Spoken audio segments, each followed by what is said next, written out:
recherche d'Éléonore d'Aquitaine. Éléonore d'Aquitaine est la plus importante femme d'affaires et la plus femme riche de son époque. Et pendant son longue vie, elle contribue aux affaires de son domaine, de la France, de l'Angleterre et des deux croisades. Pendant son mariage à Louis VII et après ça, Henri II, et aussi quand elle est la douairière, elle continue à participer à ces affaires politiques, ce qui est très rare pour une femme au Moyen Âge. Donc, Éléonore est née en 1122 et à Poitiers. Le père d'Éléonore, qui s'appelle William X, meurt quand elle a 14 ans. Parce qu'elle n'a pas de frère et qu'elle est le premier enfant de son père, elle hérite du domaine de son père. Alors, Éléonore devient la duchesse d'Aquitaine, ce qui inclut la région de Poitou, là, et d'Anjou dans le nord, d'Aquitaine, et aussi d'Auvergne et Gascogne.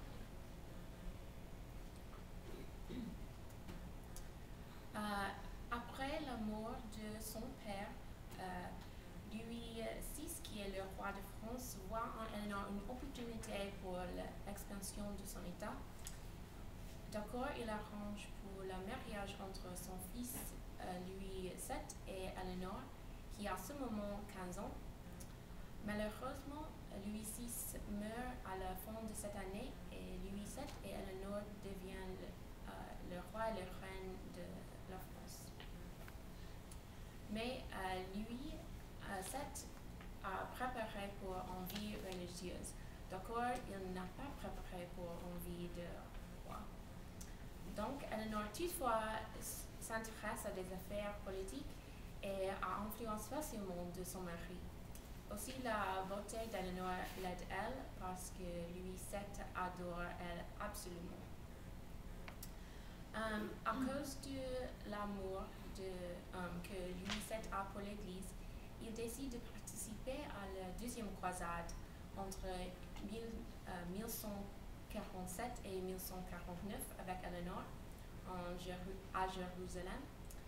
Il était en désastre et quand il retourne en Europe, où elle voit la beauté d'Henri II d'Anjou, Éléonore demande le divorce à Louis VII après la naissance d'une deuxième fille qui s'appelle Alix et Marie est le nom de sa première fille. Donc le pape annule le mariage entre Louis VII et Éléonore parce qu'ils sont cousins au 4e degré. Donc 8 semaines après son divorce de Louis VII, Éléonore épouse Henri, qui est aussi un cousin d'Éléonore. C'est un peu strange, mais c'est France.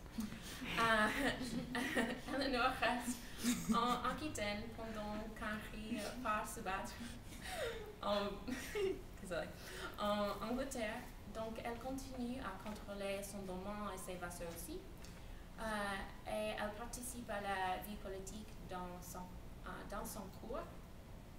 Les efforts d'Henri lui font gagner le couronne d'Angleterre en 1154.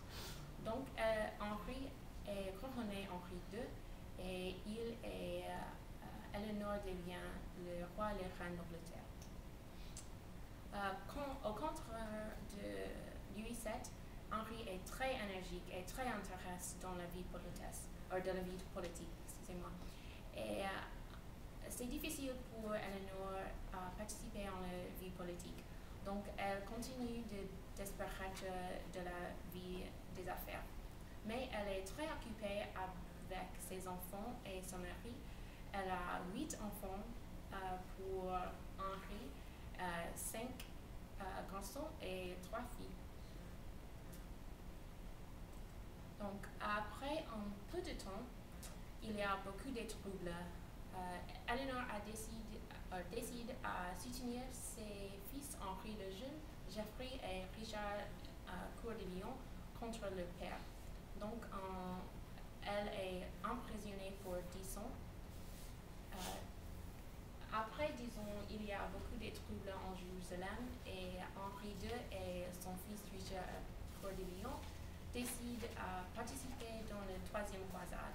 Mais malheureusement, Henri II meurt à cause des maladies et Richard Coeur de Lion devient le roi d'Angleterre.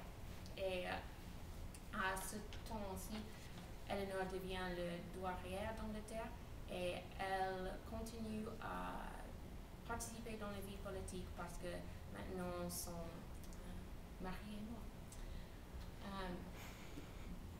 Après la mort de Richard Coeur de Lion, c'est triste, mais c'est vrai. En 1182, Jean devient le roi d'Angleterre et Jean est le dernier enfant de Eleanor et Henri.